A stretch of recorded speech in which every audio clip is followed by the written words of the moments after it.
무역계약의 세 번째 법적 성격은 유상계약입니다. 유상계약.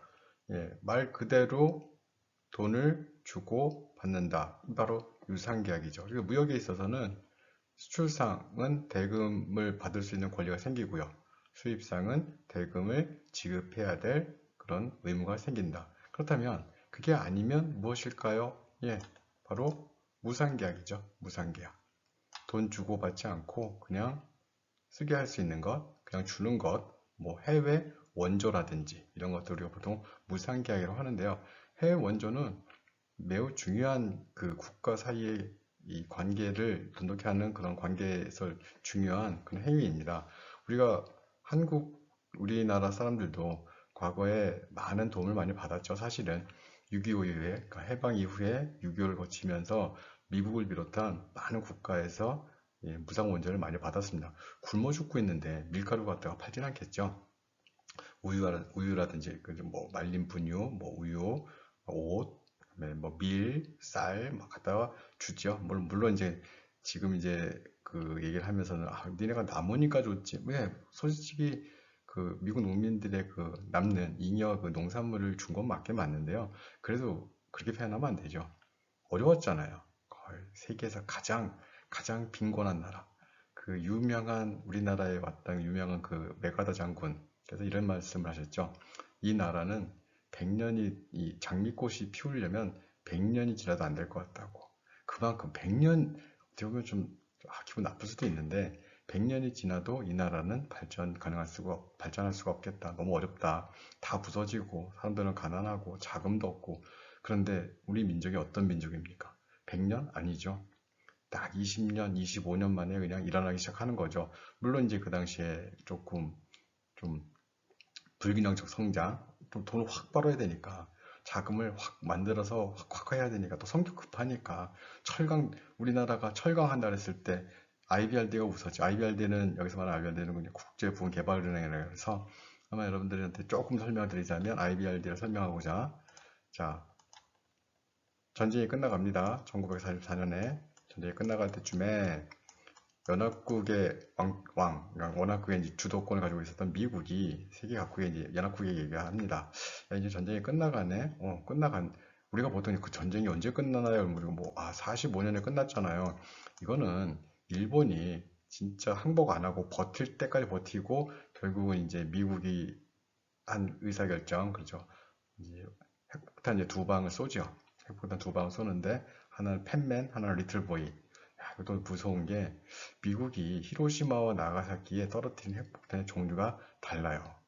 하나는 우라늄이고 하나는 플루토늄. 그걸 가만히 생각해 봤더니 왜 두 개를 따로따로 써봤을까?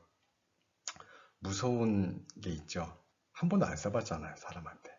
한 번도 실전에 사용해 본 적이 없어요. 원자탄을 만들어 놓고 써본 적이 없어요. 그러면, 그렇죠. 같은 걸 쓰지는 않겠죠. 실험이니까. 그러니까 되게 무서운 얘기죠. 하나는 우라늄을, 하나는 플루토늄을 해서 리틀보이, 히로시마, 나가사키, 펜맨, 다른 걸 썼어요. 그러니까 여러분들이 이제 역사적으로 알고 싶다면 유튜브 보시면 폭탄이 이렇게 나와요. 그런데 모양이 좀 달라요. 그리고 위력도 좀 다르고. 아무튼 1944년에 전쟁이 거의 이제 끝나갈 때쯤 이제 뭐 독일군도 거의 이제 잔물정리죠. 패잔병들. 그래서 일본도 거의 이제 뭐 자기 본토 지키고 있었고 44년에 이제 미국이 얘기를 합니다. 자, 이제 전쟁이 끝나갔으니까 이제 전쟁 이후 그러니까 포스트 2차 대비 그러니까 이후에 과연 어떻게 할 것인가. 보통 그런 얘기죠. 코로나 뭐 이후에 어떻게 할 것인가 하듯이 2차 세계대전이 끝나가는데 과연 우리는 이제 무엇을 어떻게 해야 될 것인가 고민 한번 해보자. 그래서 회담을 합니다. 모임을 갖죠. 어디에서? 미국의 도시 브레튼 우즈에서. 그렇죠. 많이 들어보실 겁니다. 브레튼 우즈에서 회담을 갔는데 그때 제안을 하죠. 자, 우리 세 가지 만들자. 세 가지가 뭔데? 첫 번째 다 부서졌네. 다시 지어야 될 거 아니야. 그러면 다시 지으려면 뭐가 있어야 돼? I, B, R, D. 그렇죠. International Bank for Reconstruction and Development. 벌써 인터내셔널, 들렸어요. 뱅크, 은행이네. 리컨스트럭션. 컨스트럭션은 짓는 건데, 리컨스트럭션이니까, 다시 짓는 거네. 디벨롭먼트는 발전시키자. 국제부흥개발은행. 그렇죠? 그럼 지금도 있습니까? 예, 이름을 싹 바꿨어요. 뭘로? WB로. WB는 뭔데요? 월드뱅크죠. 세계은행. 그래서 세계은행이 IBRD가 전신이고 이때 만들었는데 영국 부서졌고 프랑스 부서졌고 독일 부서졌고 유럽 다 부서졌으니까 다시 재건하자. 그러기 위해서 국제기를 만든 거고. 두 번째, 개인이 돈이 모자르면 은행이 빌려주고 은행이 돈이 모자르면 중앙은행이 빌려주고 중앙은행이 돈이 부족하면 예전에는 없죠. 그 뒤에. 그래서 뭐 국가의 파산, 모라토리움 굉장히 어렵죠. 그래서 국가가 어려워지면 국가를 도와줄 수 있는 그런 은행을 하나 만들자. 은행 형식으로. 그게 바로 그렇죠. IMF라고 하죠. 인터내셔널 모니터리 펀드. 그래서 IMF를 만들어서 국가의 신용도, 국가가 돈이 부족할 때 빌려줄 수 있는 그런 자금. 그래서 이제 우리가 여기에 이제 있는 돈들을 보통 이제 키커런시 기축통화라고 얘기를 하는데 5종류 정도가 있죠. 첫 번째 이제 뒤에서 이제 우리가 또 배울 겁니다. 살짝 얘기해주면 달러 있겠죠. 유로화, 그다음에 엔화, 그다음에 파운드가 있는데 최근 한 2, 3년 몇 년 됐죠. 2, 3년에 갑자기 어떤 돈이 들어오기 시작합니다. 어떤 나라 돈이 들어왔을까요? 예. 중국 돈, 위에나가 들어오면서 기축통화 시장이 바뀌었다 뭐 이런 얘기를 하는데 이거는 이제 우리가 국제금융 시간에 파트에서 한번 배우도록 하고요. 자, 세 번째는 뭘 만들자고 제안했냐면 전쟁하는 동안 교육을 못했잖아. 이제 교육을 해야지. 교육을 하기 위해서 뭘 해야 되지? 그렇죠. ITO를 제안합니다. 인터내셔널 트레이드 오르가니제이션. 이거 비슷한 거 있는 거 우리 아는 거 같은데. 그렇죠. 우리 알죠, 이거. WTO. 그럼 이거 뭐 다른 건가요? 예. 이렇게 세 가지를 제안했는데 요 두 가지만 성공을 하고 얘는 잘 안 돼요. 그래서 어디로 갔냐면 그래도 관세를 줄여야 될 거 아니야. 교육을 활성화시키려면 그래 그러면 이 체제로 가자. 이 체제가 뭐냐면 가트라고 하죠. 가트. 관세 및 무역에 관한 일반 협정 체제로 갑니다. 협정. 그래서 여러분들 가트가 뭐 잘했나요? 잘했죠. 좀 센 그 규제 못했지만 그래도 가트가 일정 부분 했어요. 여러분들이 유일하게 알고 있는 라운드. 무슨 라운드? 예, UR이라고 하죠. 우루과이 라운드. 우루과이 라운드가 뭔데요? 그게 이제 다음 시간에 배울 텐데 국제 교육에 있어서 대부분의 국가들이 자국의 산업을 보호하고자 자국의 일자리를 보호하고자 관세를 좀 높입니다. 많이 높여요. 그러면 원래는 국제무역은 잘 만드는 국가에서 만들어서 잘 못 만드는, 여기서 잘 못 만든다는 표현은 가격을 비싸게 만들거나 퀄리티가 떨어진다는 그런 의미라고 할 수 있겠죠. 잘 만드는 국가가 만들어서 전 세계에 갖다 팔게 되면 굉장히 효율적이지 않을까? 그렇죠. 당연히 효율적이죠. 그럼에도 불구하고 대부분의 국가에서 우리 산업도 좀 보호해줘야지. 키워야 될 거 아니야. 유치산업인데. 그렇죠. 언제까지 맨날 너희들 거 사다만 써. 그래서 니네 물건 너무 좋지만 알고 있어. 싼 거. 좋고 싼 거 알고 있어요. 가성비 최고란 거 알고 있지만 우리 산업을 키우고자 우리 일자리를 보호하고자 관세를 통해서 또는 비관세, 그렇죠? 관세를 통해서 좀 막을래. 그러니까 대부분 국가들이 관세를 다 높입니다. 지금 현재 여러분들 미국과 중국 사이의 전쟁, 무역 전쟁이죠. 예? 이런 것들이 자국의 산업 보호를 위해서 이러다 보니까 교육이 잘 이루어지지 않겠죠. 그래서 가트에서 야 그렇게 하지 말고 모여봐. 모여서 한 방에 일괄 타결 하는 겁니다. 국가와 국가 사이 다 모여서 그죠? 라운드. 그러니까 동그랗게 모였다는 표현이죠. 모여서 회담을 통해서 관세를 쭉쭉 낮추죠. 왜 우리가 8차 우루과이 라운드만 기억하는데요. 저기 이제 타결된 마지막 그렇죠? 관세 협정이었어요. 우리나라는 왜 저걸 기억할까요? 예, 저기서 이제 쌀이 나왔기 때문에 쌀 문제. 우리나라는 여러분들 쌀 경쟁력이 좀 부족하죠. 왜? 여러분들 이게 만약 오프라인 수업이라면 다 두 개, 하나 또 동영상을 보여드리면 이제 끝나는데 외국, 특히 뭐 미국이나 캐나다나 이런 데서 여러분들 쌀이나 옥수수, 밀 수확하는 장면 보면 어마어마합니다.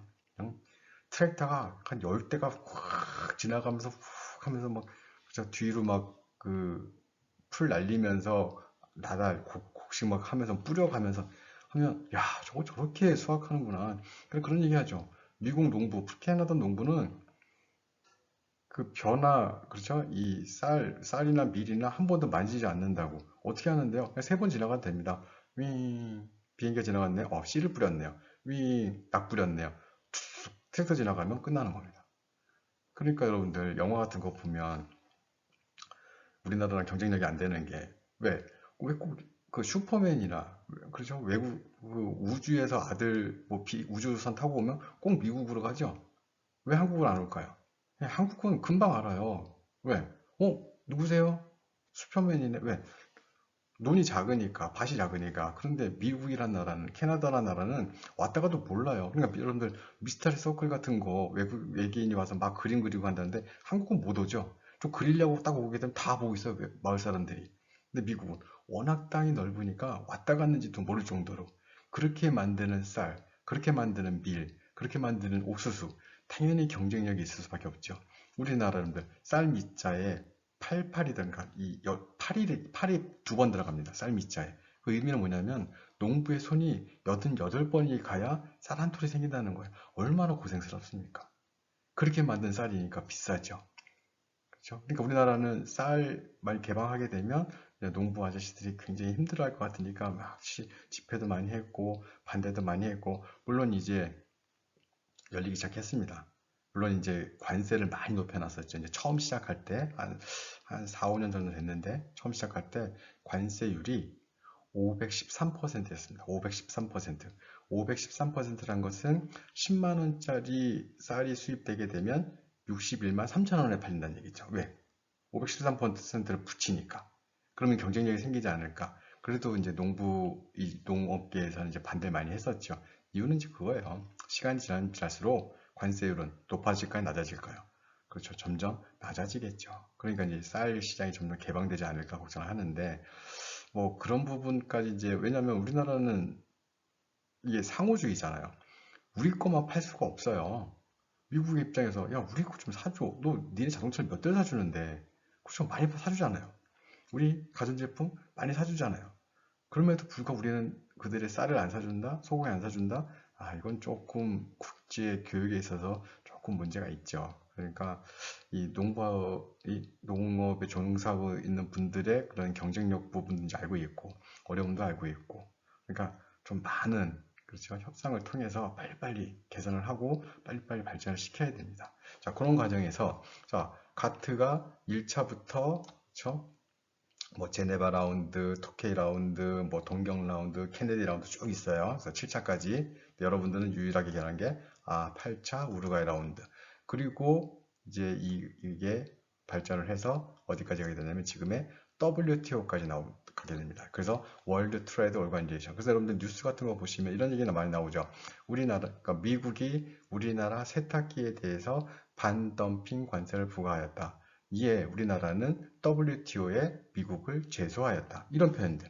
그러니까 과거에는 같은 그런 능력이 없었는데 WTO는 이렇게 불공정 무역에 대해서 심판, 어떻게 보면 정리해준 그런 권리가 생겼기 때문에 조금 더 강력한 권한을 가지고 이 국제무역을 활성화하는데 큰 기여를 하고 있다. 이렇게 말씀드릴 수가 있겠습니다.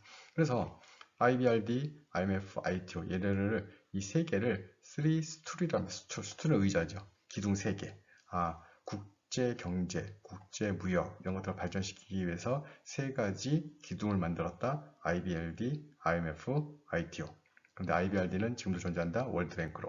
IMF는 당연히 존재한다. 지금의 IMF로.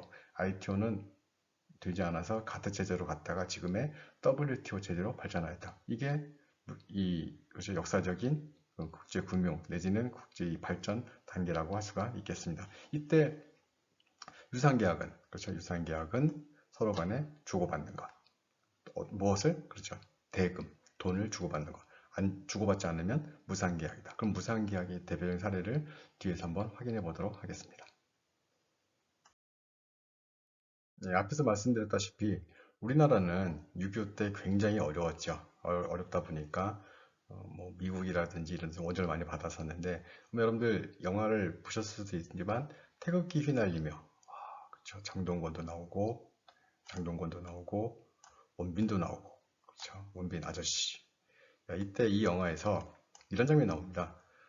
이 영화 스토리는 형인 정동건이 동생인 원빈을 빨리 살아서 죽지 않고 전사하지 않고, 그러니까 전쟁이니까 지금 빨리 집으로 돌려보내려고 무공 훈장을 따려고 노력을 합니다. 무공장 따게 되면 제대할 수 있으니까 걔를 이제 동생을 보내려고 딱 그런 내용이에요.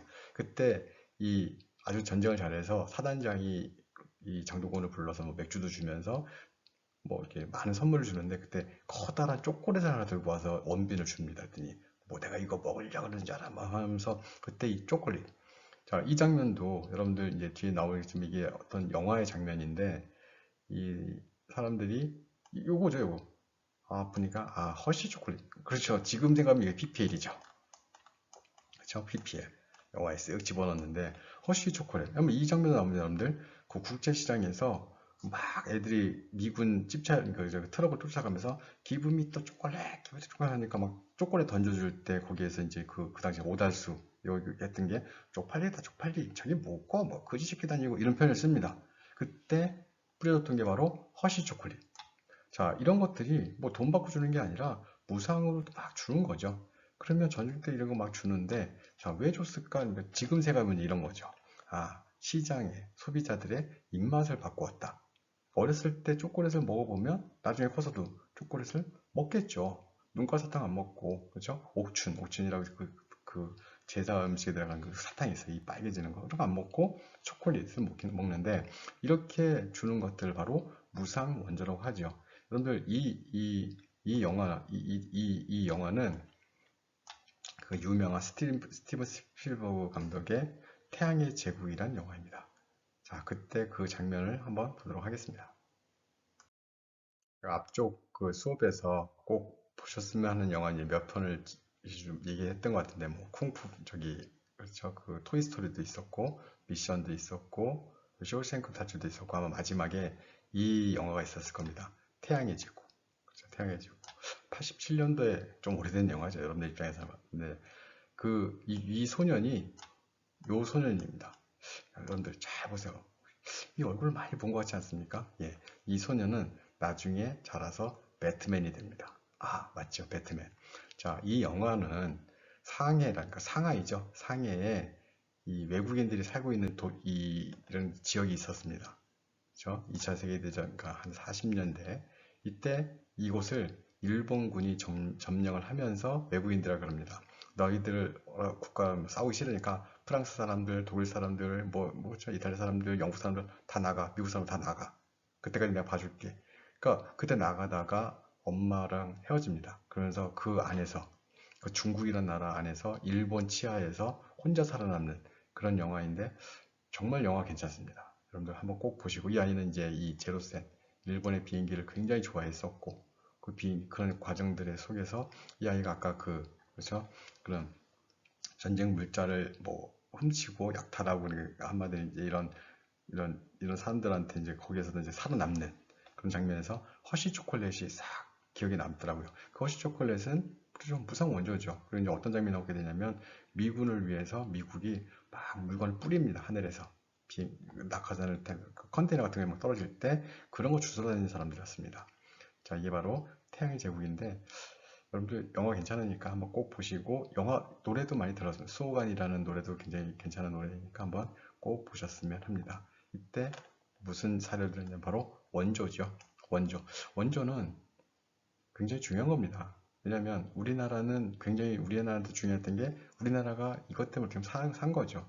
먹을 게 하나도 없을 때, 발전할 수 없을 때, 그때 긴급하게 우리나라 사람들에게 뭐 식량이라든지 의약품이라든지 각종 물품을 무상으로 제공해 준 것. 이게 바로 무상계약의 대표적인 사례 원조인데 그런 사례를 한번 뒤에서 한번 확인해 보도록 하겠습니다.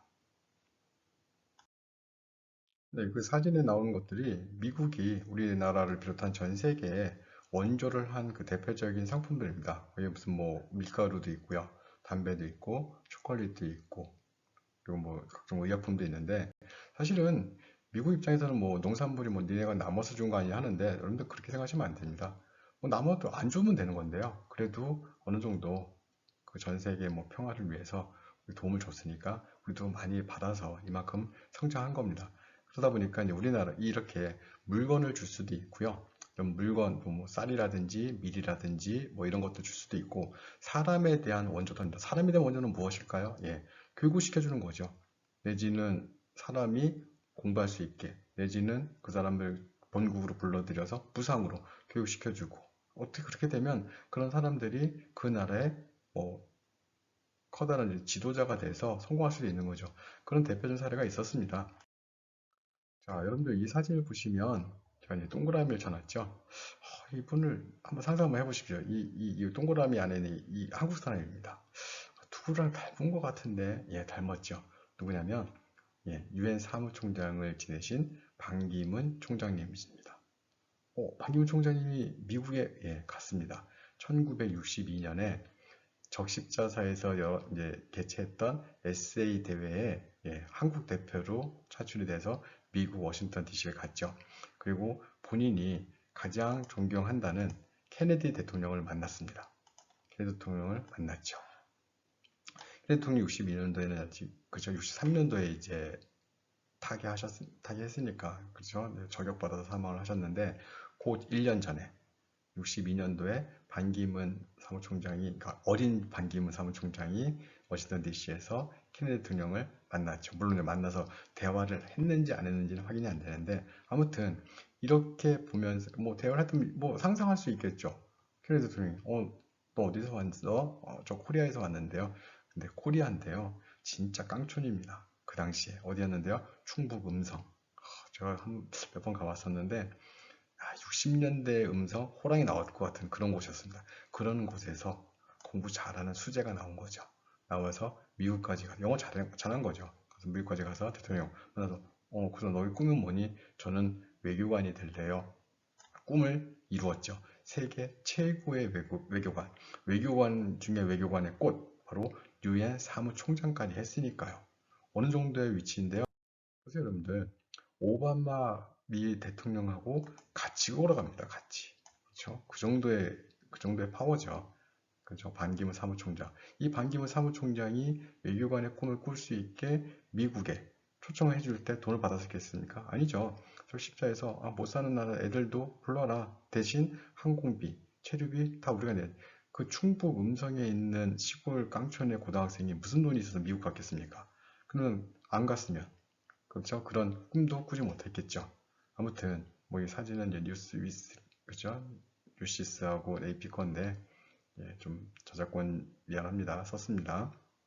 아무튼 이, 이 반기문 사무총장이 미국에 가서 그런 꿈을 키울 수 있게 됐고 우리나라 유일하게 그죠? 유엔 사무총장이 반열에 올랐다. 대단한 거죠. 이런 꿈을 꿀 수 있게 도와주는 것 이게 가장 대표적인 원조죠. 그 나라 사람들, 그 나라 어린이들에게 꿈과 희망을 줄 수 있는 것 그런 사례들이 몇 가지가 있는데 우리나라도 가장 대표적인 나라 중에 하나입니다. 이제는 우리가 보통 그런 얘기를 하죠. 뭐 외국에서 또는 해외 이제 국제기관에서 이런 얘기를 합니다. 자, 원조 받고 싶고 어떤 이제 개발하고 싶다면 한국을 배워라. 뭐 한국을 왜? 한국은 6.25 이후에 1950년, 51년, 뭐 53년 6.25 이후에 세계에서 가장 가난한 나라 중에 하나였습니다. 엄청나게 가난하니까 외국에서 많이 갖다 줬죠. 여러분들 그런 얘기 하죠. 에티오피아에서 우리나라 전쟁할 때 왔었다고요. 필리핀에서 우리나라 원조했다고요. 그렇게 못 살던 나라, 즉 받던 나라에서 우리 받던 나라를 뭐라 하냐면 받는다 수혜라고 합니다. 받는 국가 수혜국. 그렇죠. 받는 국가에서 무엇이 됐다? 예, 이제는 주는 나라. 공여국이 됐죠. 공여국. 받던 나라에서 주는 나라가 된 유일한 나라입니다. 이게 대단하죠. 이런 거죠, 여러분들. 주는 나라는 계속 주고 받는 나라는 계속 받을 수밖에 없습니다. 이 구조상. 그런데 우리나라는 그래, 지금은 우리가 받을 게 없으니까 그거를 극복을 하고 이제 주는 나라가 됐다. 이거 정말 정말 대단한 거죠. 그러니까 외국에서도 야, 한국의 발전상을 봐라. 저렇게 끼니도 못 챙기던 저런 나라가 이제는 반도체며 그죠? LNG 선이며 항공기며 그죠? 뭐 어마어마하게 지금 판매하고 있지 않습니까? 그러면서 우리나라도 이제 해외에 많은 자금을 주고 있고요. 여기 보시면 여러분들 ODA 현황이라 되어 있죠? ODA, Official Development Assistance, 공적 개발 원조라는 표현입니다. 공적 개발 원조. 공적으로 개발할 수 있게 지원해 주는 것. Official Development Assistance. 그래서 여러분들이 이제 하나 한번 찾아보실 게 있어요. 뭐 다 가르쳐 줄 수는 없죠. EDCF라는 게 있습니다. 꼭 한번 찾아보십시오. EDCF는 뭔데요?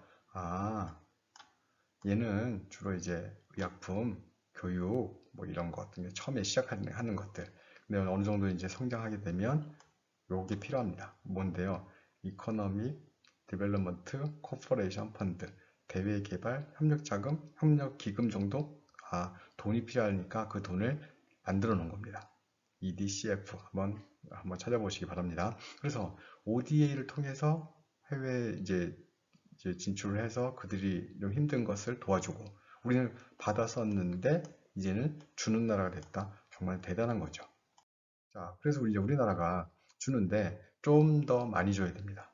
그죠? 좀 더 많이 준다는 얘기 뭐냐면 우리가 보통 그런 얘기를 하죠. 세계 평화를 위해서 우리 1%만 룰 한번 지켜보자. 1% 룰이란 게 뭔데요? 이왕 줄 거 좀 제대로 주자, 많이. 그래서 그 국가가 만들어내는 GDP 대비 1%만, 그러니까 100개 만들었으면 하나만 띄워서 주자. 좀 어려운 나라들, 아프리카, 개도국들, 아이들 말라리아 걸려서 죽는데 그 아이들에게 약도 주고 영양 비스켓도 주고 해서 그 아이들이 살아남을 수 있게 좀 도와주자. 그러려면 1%, 그래서 1% 룰에 거의 도달한 나라들이 있어요. 어디냐면 저쪽 북부 쪽, 북부 유럽. 무슨 느낌 오죠? 바이킹 후예들. 예. 스웨덴, 뭐 노르웨이, 핀란드 이런 쪽에서는 1%를 거의 이제 지키려고 하고 있는데 우리나라는 아직도 많이 떨어지죠. 그런데 가장 많이 주는 나라는 미국과 일본입니다. 미국과 일본인데 그래도 욕을 먹어요. 이유는 워낙 경제력이 큰데 1%가 안 되니까 많이 주는데 많이 내는데 돈을 많이 지원을 하는데 1%의 현저하게 부족하니까. 그러니까 대부분의 이제 우리가 보통 이제 이 지구상에 이렇게 막 분쟁이 있고 싸우고 이런 일들이 경제적인 문제가 많이 있잖아요. 왜 우리 걸 뺐느냐? 우리 왜 이렇게 부족하지? 우리 가난하지? 소말리아 해적이 뭐 해적되고 싶어서 해적이 됐겠습니까? 과거에 식민지 때 영국, 프랑스 이런 나라들이 와서 트롤선 가지고 와서 싹쓸이 갔잖아요. 싹쓸이. 싹쓸이 가니까 어족 자원이 없죠. 앞에 바닷가에서 물고기 잡아야 되는데 어족 자원이 없으면 뭐 총 들고 나와야죠. 그 근본적인 원인이 무엇인가 생각해보고 죄를 어떻게 하면 잘했는지 잘못했으니까 좀 도와줄 거 도와주고 그래서 이게 바로 어떻게 보면 원조의 가장 대표적인 개념이 지구의 평화를 위해서 좀 잘 사는 나라는 좀 베풀고 못 사는 나라들은 베푸는 나라들 걸 받아서 그걸 그죠? 발판으로 삼아서 경제적으로 성장할 수 있는 그리고 그 나라가 잘 되면 또 나중에 또 도와줄 수도 있잖아요. 이렇게 서로 돕고 살자는 그런 의미에서 원조의 개념을 설명을 드렸습니다. 이제 무역계약의 법사 성경 마지막입니다. 바로 불요식 계약입니다. 불요식 계약. 불요식 계약은 그렇죠. 앞에서 이제 설명드렸다시피 요식 행위가 없어도 된다는 얘기예요. 한마디로 계약서를 쓰지 않고 어떤 계약 자유의 원칙. 계약 자유의 원칙이라는 것은 사는 사람, 파는 사람, 매수인, 매도인 둘이 알아서 하라는 얘기예요. 뭐 계약서를 쓰던 안 쓰던 하는데 사실은 무역계약에 있어서는 거의 다 계약서를 씁니다. 이유는 나중에 문제가 생기죠. 물건이 안 왔네, 돈이 덜 왔네, 물건이 이상하네, 늦게 왔네, 막 싸우죠. 그래서 그런 것들을 우리가 보통 뭐냐면 클레임을 건다는 표현을 씁니다. 클레임, 뭐가 잘못된 거죠. 했을 때, 네가 이렇게 하기로 했잖아. 언제? 이러면 할 말이 없죠. 그래서 계약서를 써서 누구의 책임이 어디까지이고 얼마에 팔기로 했고 언제 배시키로 했고 어떤 품질 조건인지 이런 것들을 자세하게 씀으로써 나중에 발생할 수 있는 그런 클레임을 대비하고 우리가 이제 또 뒤에서 배우겠지만 클레임을 뭐 해결하기 위해서 뭐 상사 중재 그렇죠 이제 그런 것도 하기 위해서는 계약서를 쓰는데 사실은 계약서가 필수 조건은 아니라는 거죠. 꼭 써야 되는 건 아니고 서로 계약 말로 자유롭게 합의하고 형식 방법에 뭐 구애받지 않고 다양한 방법으로 의사합치만 이루어진다면 무역계약은 성립을 한다. 그게 바로 불요식 계약이라고 할 수가 있겠습니다.